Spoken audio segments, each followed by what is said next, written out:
Thank you everyone for being here. I'm Marvin Christie, this is Cameron Wagnermarsh, and we are here with Abode and with the Housing Authority and with the Landlord that is participating in the program. And our purpose is to try to get information out about the programs here that we have through Abode and through the Housing Authority, and try to inform landlords and the public about the benefits of using the programs, because there is a lack of available units for the people that are served by these programs, and it will make a big difference to the success of the programs if people know more about it.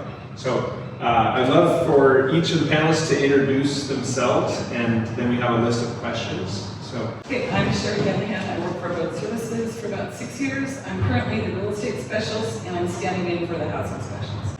I'm Janet. I am with the Housing Authority. I'm a leasing specialist. I've been with them for about 2 years. I would be your main point of contact if you just kind of join us along with our program. Hi everyone, my name is Giselle. I am the housing programs head. I oversee case management as well as team for Abode. I'm working with the Housing Authority. I'm also a leasing specialist. I've been with the Housing Authority for 5 years. Hello, my name is Juan, and I'm a landlord. Great, thank you, Juan. Thanks, everyone.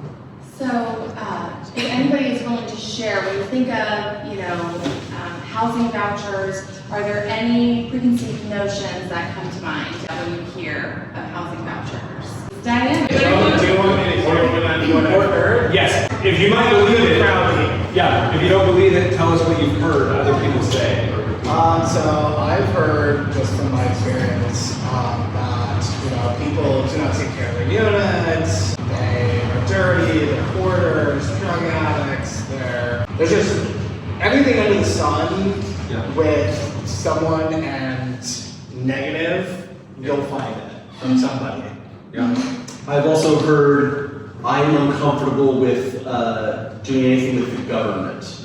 Ooh, okay. I got that one last week. Thank you for sharing that. And so I think the goal here is maybe to hear a little bit more about the program so that we can break through some of these myths and see what's really happening. So that's the whole goal of today. Yep. Okay. So who wants to be the first to tell us about the program, the basic benefits and who's served? I guess I can get it started. Yeah, so I'm with Abode Services, right? And our program mainly serves people who are experiencing homelessness, as well as, and that can be for various reasons, right? We've served participants who are experiencing homelessness due to the SEC fire a couple years ago, due to COVID, different reasons, right? So those are our main program participants. And the idea is that we're going to support these participants in case management support, access to resources, really trying to promote self-sufficiency in the community and long-term housing stability. So we have two different teams that are doing that under Abode Services. We have our service coordinator, which is case management, and our housing specialist. Our housing specialists, you may have had connections with them. They're the ones that are reaching out to landlords, speaking about our program, letting them know the incentives, why they should be working with us, the benefits of working with us, and utilizing our program participants to rent units. So just a little bit overview about what we're doing. That's great. Thank you. Already wants to chime in. Yeah, and so there are incentives for landlords. The incentives are there's a one-time bonus and there's an increased deposit, right? Yeah, so we offer a $2,000 landlord incentive every single time that you utilize one of our program participants for your units. Additionally, we can offer up to 2 times the deposit. We have a lot of different incentives, and if anyone wants to, there's a few more that I'm missing. And does the Housing Authority want to chime in about the available services and programs in this particular arena? So as far as for the vouchers that we issue, we have quite a few that come in based on referrals, and those referrals can either come from Abode or from any other partnerships that we have, and then depending on those referrals, they get issued a voucher type. So we work with a lot of them. There's only some specific areas, specific list of voucher types that will make a landlord eligible for that bonus, which we have a flyer right there available for you guys to pick up. But again, the bonus that we have, it's also a $2,000 bonus. It will come to any landlords who lease up with individuals who hold that voucher type. And it's a one-time bonus, and so there, again, there's a specific voucher type, so I would recommend if you could pick up one of these flyers that we have available there. And they will, you know, they have a good guide, and if you have any questions, you can always call us and confirm the voucher type to see. And so explain the types and lengths of these vouchers and how they are funded. So the vouchers that the housing authority, they don't have an expiration date. We give out a voucher, we issue the voucher for 180 days. Meaning that it has 180 days, you can have up to 20 units. Okay. After that, if their date's close to being expired, they lose, submit a letter saying that the reason why they can't get housed, they can always extend that. Once they get housed, there's no expiration date. As long as they're still in the unit and they're still being compliant, they're still part of Section 8. Wonderful. Let's see. Is there a screening process for the participants in the program? Is it different than the usual process, or can you explain how that works? There's a screening process. We review their income, their assets, and family size. And based on those, we determine the voucher size and what voucher they'll be assigned. Yeah, additionally for programs like Abode, we really want to promote landlords to continue the normal process. Right, so anytime that they want to utilize our program to rent their units, we really want for them to do their own background checks, we submit applications, we pay for application fees, things like that. So whatever screening process you have, we definitely encourage you to continue to do that. In addition to background checks as well, and I would tell landlords to check with all the voucher tenants. We still encourage landlords to do their own due diligence, do their own application process, their own background checks, credit checks, whatever you guys need to do to select that perfect candidate that's going to meet your needs. And so can you tell us a little bit about the inspection process for these potential units? So when we go out for inspections, we do have to have the paperwork, which is a request for tenancy approval submitted over to our department. And once that gets approved, we send out our inspector. As far as what they look for, I do have a checklist that I can provide you kind of as a, just a courtesy. It doesn't include everything that we look for, that we look at, but it does have some key highlights of what we would look out for as far as for the unit. And Abode does do a pre-inspection so that when the housing authority does come, there's a passes. And if there's any issues in the meantime, we help them work with that. That's a big bonus. So that's great. And some landlords are just going to want to be helping other people, and some are going to want to know what about the money. So are they going to have to rent these at a reduced rate? So for the housing authority, there is an affordability rule. HUD is a federal program. We receive funding through them. And we do have that 40% affordability rule. So at the initial term, that does apply. So if they do become that, that seem based on the rent that they're requesting and the utilities that they're responsible for, it will exceed the 40% of their income, then they don't become eligible. We will ask the landlord if they're willing to accept the reduced rent. At that point, it is up to the landlord to accept the reduced rent or move on to their next employment. Does that happen often, you would say? It depends. It really depends on what, we have payment standards for the different unit type, bedroom sizes and where the areas of where the units are located. So it just depends where the unit is and again, how much the landlord is requesting for rent. And as a housing specialist, when we're searching, we always usually find an apartment at those rates. So it's not something outrageous. It's pretty reasonable. Yeah, I also want to add that programs like Abode, we don't have those requirements, right? And we do have a lot of program participants who have vouchers, like John was saying. So for those participants, yes, we have to follow housing authority guidelines, such as paying a standard affordability rate.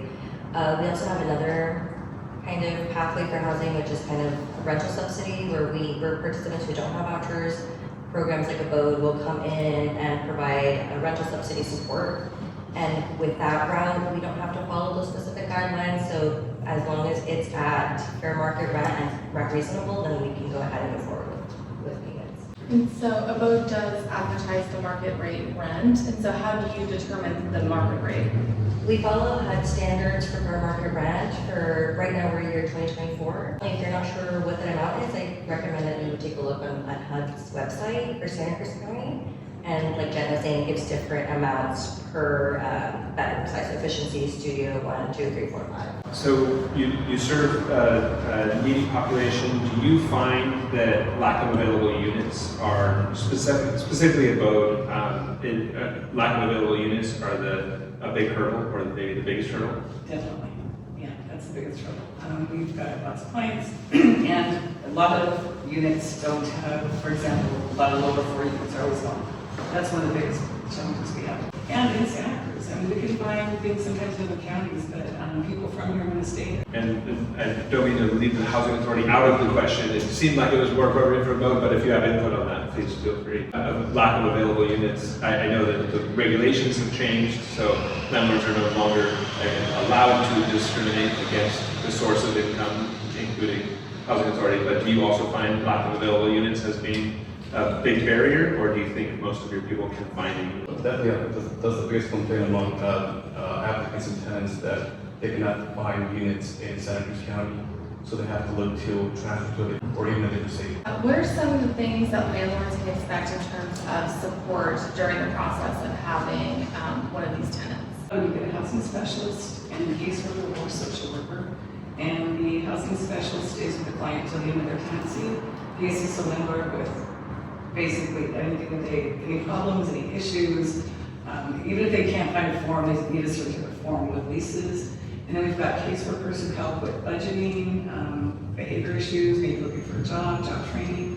So there are 2 of us working with the client, and there's a lot of support for the landlord. And I'm sorry, the timeline, that's for the entire tenancy? with the housing specialist, it depends on the program for the caseworker. Got But if we ever need to reach out to caseworker, even if they've ended their work with the client, we can reach out to them and get some assistance.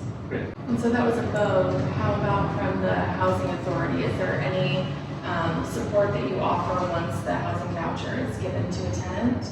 Yes, that's why Jenna and I are both leasing specialists. So we guide landlords, prospective landlords with any questions they might have, any claims, rent increases. Me, Jenna, are always available by phone or email or in person as well. And then the tenants, of course, also have their assigned caseworker, so they'll get more of a tenant support through their assigned specialist or caseworker, and then the landlords have us as their support. Nice. Unfortunately, there's always a risk with renting property, but can you explain a little bit more about the Abode services that would protect the landlord if something were to be a problem, if there was damage to a unit?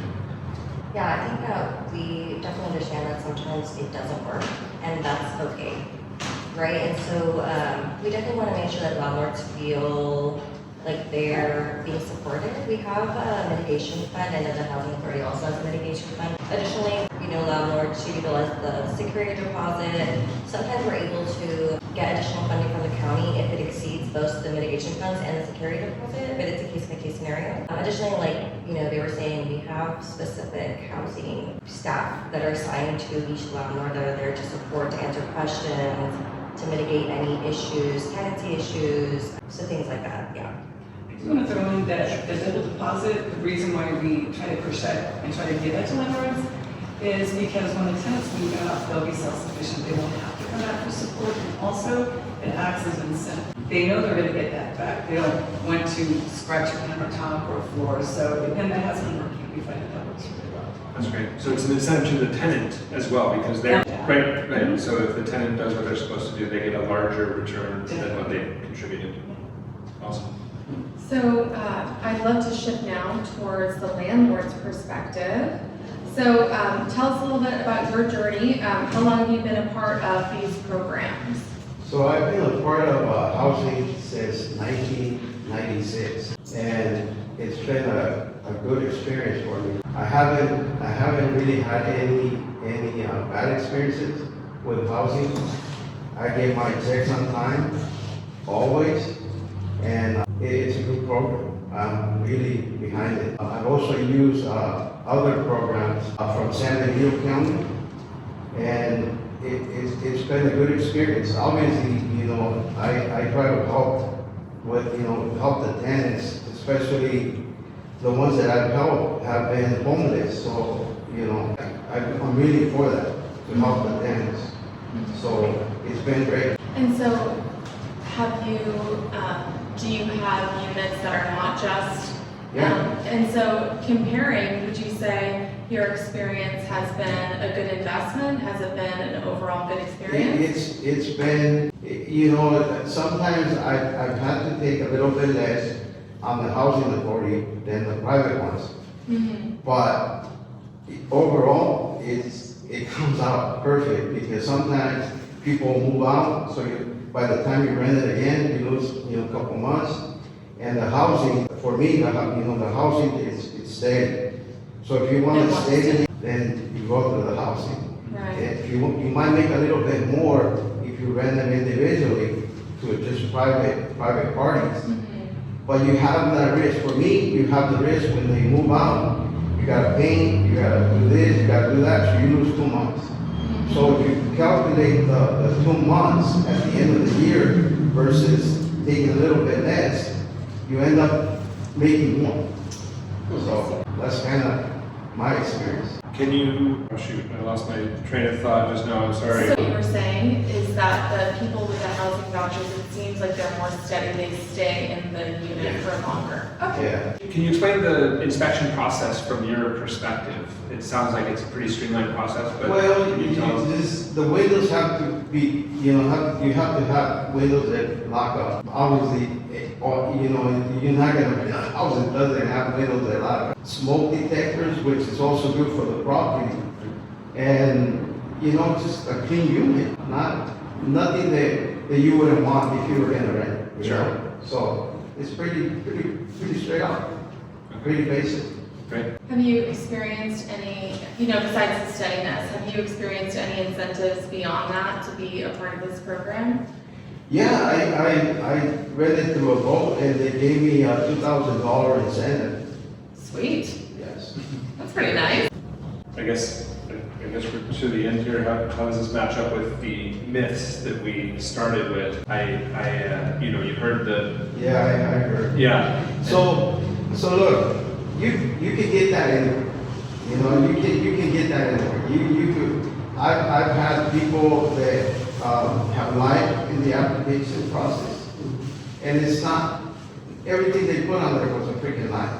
Yeah. So you know, it's basically, I would say it's 50-50 for me.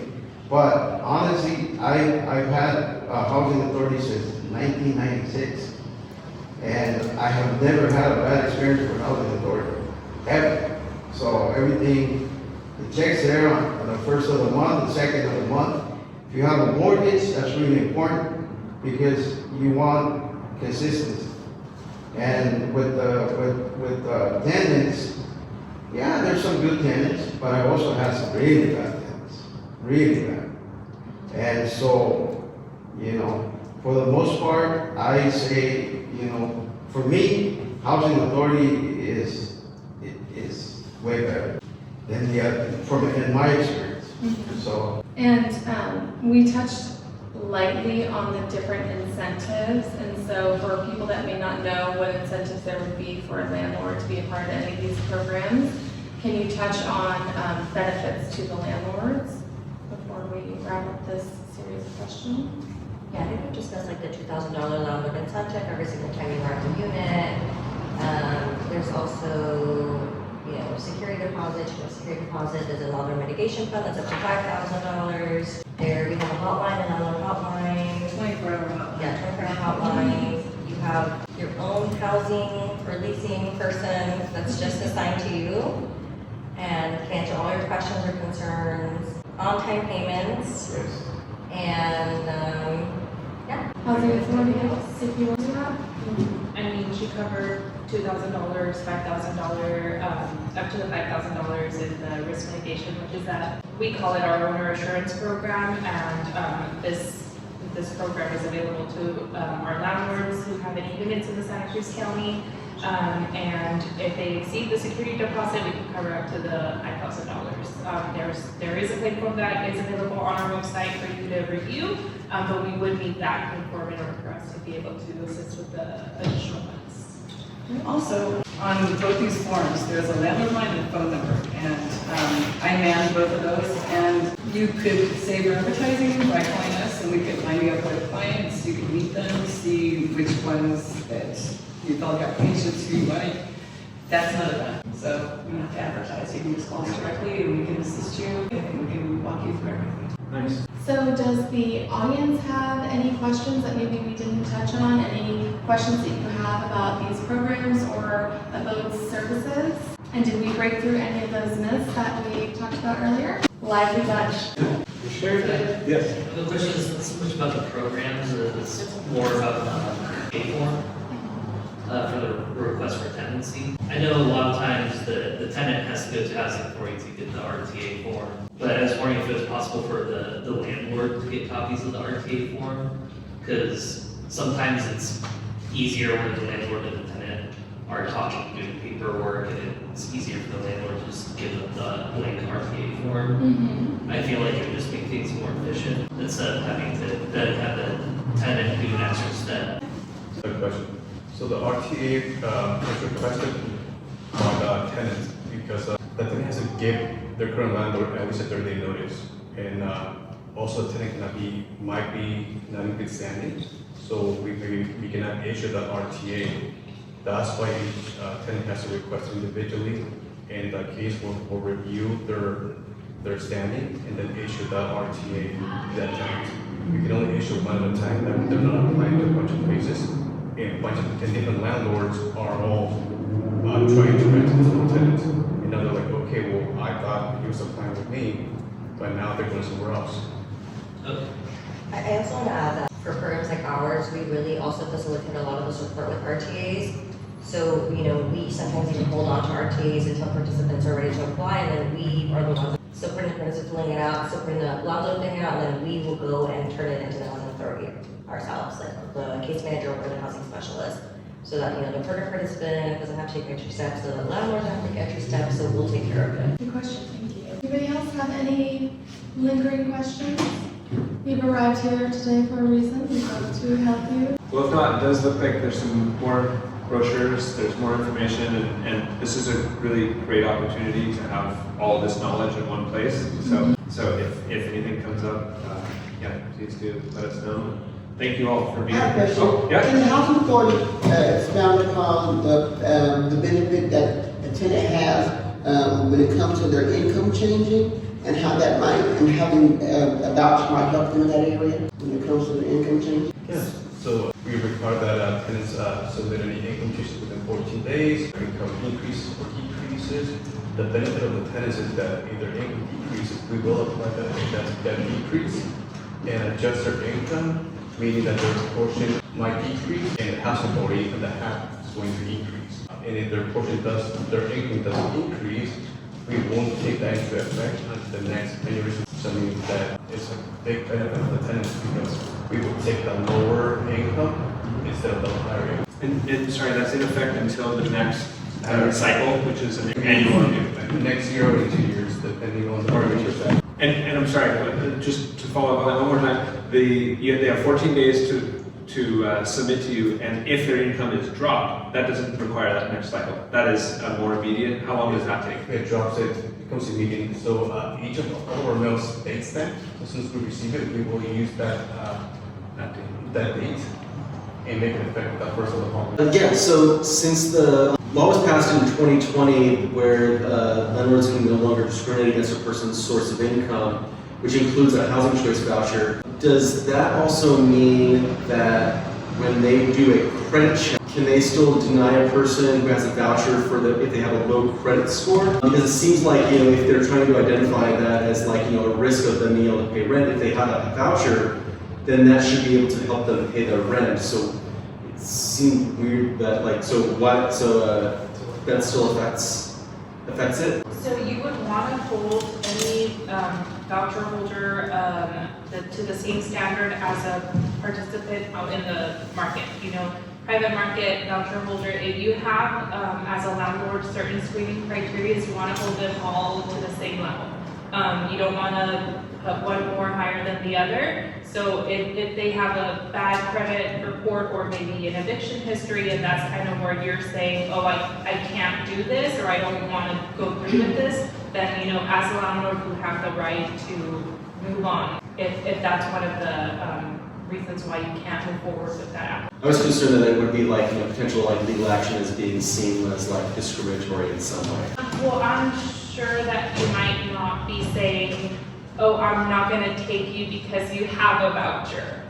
If, you know. Yeah, like you have low credit, therefore you can't afford it despite the person having a voucher.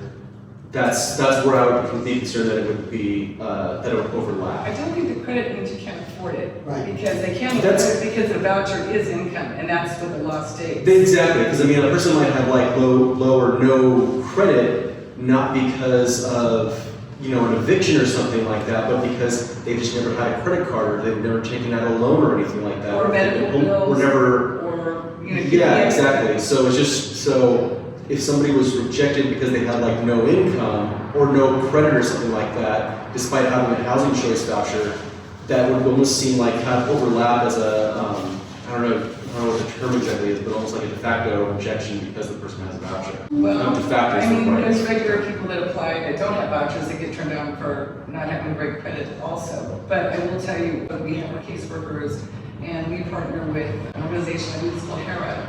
And our clients can call on the phone and start working on their credit, because a lot of our clients, to be honest with you, and I have friends, I have family, that, you know, there was some emergency in their life, medical, or someone during the fire that didn't know how to, you know, maneuver the social services system, that had to pay for hotels, and they racked up a fortune in hotels. And then after that, where do I go? I mean, there's lots of people for good reasons that have bad credit, and we do assist them, and we work with them, and so, but people can't reject them. You know, Yeah, I will that's say that perfectly legal. most of the landlords come to saying they're concerned about their credit. I think we'll definitely have conversations about sometimes credit is not always indication that they're gonna be not good tenants, or that they're not going to be able to pay their rent. But like we're saying, it's up to the landlord ultimately to make that choice. So we will have conversations about it. Okay. Just as a disclaimer, if you ask any legal questions, none of us are lawyers. Unqualified. So, before you guys go, is there anything that you think we didn't touch on that you think that the public should know about as far as housing vouchers are concerned, or about what you offer before we? I think the credit was an important one to me, because like I said, there's so many reasons why it happens. And there were just a lot of good people, just like you and me. A lot of our clients are just like you. They really are. And I've been doing this, like, I was in corporate housing before. I worked with wealthier people that have the same problems. We all have the same problems. I just wish everybody would give a client a chance. You can meet our clients, you know, you can look over their applications. You know, really wish someone would give us a chance. If we had 1,000 landlords like one, you know, we wouldn't have all this problem. And you know, I think I can answer that. In my experience, most of the people that I ran into, they have housing, have had bad credit. So I've really never taken that into consideration, and it's worked. It's worked for me. So, why? Because the housing authority pays the biggest portion. So if you know, they pay the small portion, and the housing authority pays the biggest portion. So really, the credit for me, you know, the credit is backed up by the housing authority. That's kind of the way I see it. Totally. Yeah, also with the voucher, like 30 to 40%, like a lot of people that I know that live in this county, they'll pay 50%, 60% of their income just to live and be here, comparatively. So like having the voucher is like way more beneficial for the person, and that's why they don't want to screw it up. That's why they sell. That's like a really big incentive for the program. And something I've heard too is like the voucher program has an 8-year wait list. I've heard that the wait list is extremely long. So can you touch on that at all, about how long the wait list is currently? Or touch on, like, you know, is there a number in your head where having a certain amount of units would solve a certain problem? I mean, do you have a goal in mind? how many units would be available? You're smirking, I feel like you should answer. No. So, okay, got it. So our wait list is close at the moment, and there is about, That's crazy. it's just that the amount of housing is it's ridiculous, and there's not enough affordable housing in this county. Another way that tenants can get housed a lot faster, get a voucher through Abode Services, programs. They can reach out to those programs, and in the case mortgage will reach out to us with this case, and how we can get the house a lot faster, a lot sooner. A good example is like the emergency housing, hold this on, recently. They can reach out to services in the county, and then you can get the house a lot sooner, and they don't have to wait that 8 years to get a house. And just to clarify, would an added supply of available units change the 8-year waiting list? It seems like the voucher list, the 8-year waiting list is about funding. Is that accurate, or is it about supply? It's about supply and about having enough units available. A lot of Saturday, because it's a beach town, it's sunny, and it's a really desirable place to live. So many people from other countries, from other counties are wanting to send this county and live here. And it seems like all the huge projects are extremely expensive, you know? You mean the new developments? Right. The units available Right. are expensive because they're new and shiny. Yeah. Yes. Really expensive, yeah. Right. I just But want to add that, like you were saying, a lot of our programs are given access to special program vouchers, which there is no wait list, right? So these are specific vouchers that are given to participants who have disabilities, are experiencing homelessness, who are foster youth, things like that. So there is no wait list for those, and our programs are given first dibs on those, and so our participants have access to these vouchers outside of the 8-year wait list. And that's how a lot of our program participants have been able to access vouchers. I heard that those vouchers weren't available anymore. The emergency housing vouchers have stopped leasing up. I think September 30th was the last that the program ended, but I think, there are other vouchers that are coming online. We have Chittick-Liscar, there's DMPD, but, so there's different special program vouchers where programs like ours who are good for entry are given access to. So there are DMV vouchers now? Yeah, that's awesome. Housing Matters, I think, received a few referrals for specifically DMV vouchers, yes.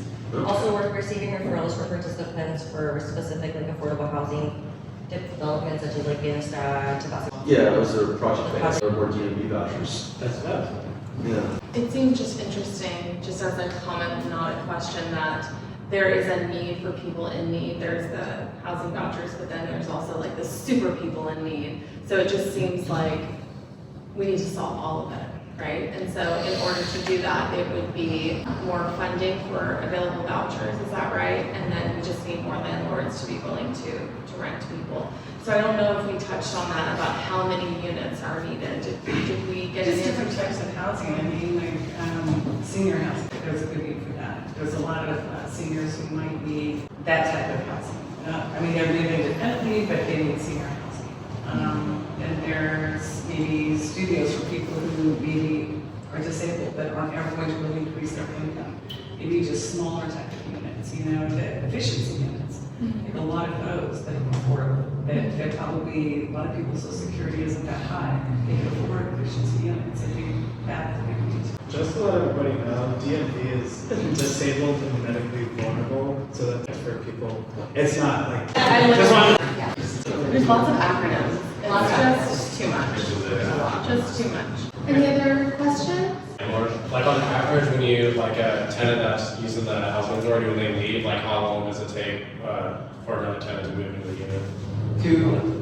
If you're gonna use the housing authority, Yeah. I have a waiting list. Tenant leaves and No, wasn't there the next. sometimes in 2 weeks, it'll be back up and running again, it'll be rented again. I just gotta, sometimes, most of the time, it depends on how long they live in the unit. But most of the time, you gotta paint it, you gotta maybe touch up the floors, or, just, maintenance stuff. But I've actually, had it rented within a couple of weeks. There's so much demand for housing. You get calls and calls and calls. There's a lot. Or you could you don't have contact any this number problem. and we'll find you someone when you know you're gonna have it rented, ready to go. Well, like in a month, I'm gonna have this tenant's leaving, and we'll Yeah. start the process looking. Yeah, and I have a waiting list, so I have people that call me all the time for looking for units. So there's a lot of demand for it. Thank you. Yeah. And also Janet and I as police inspectors to work with the housing specialists as well to review those RTAs as soon as they come in and schedule those inspections.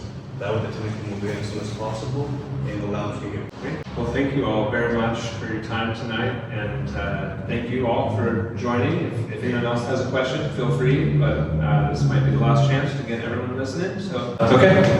Or just share why you're here today, maybe you came here for a certain reason. Yeah, does anyone want to share? Most people love speaking in public. Okay. Okay. It's just Okay, well, thank you all so much, and we'll hang around for a little while longer, but thank you for coming.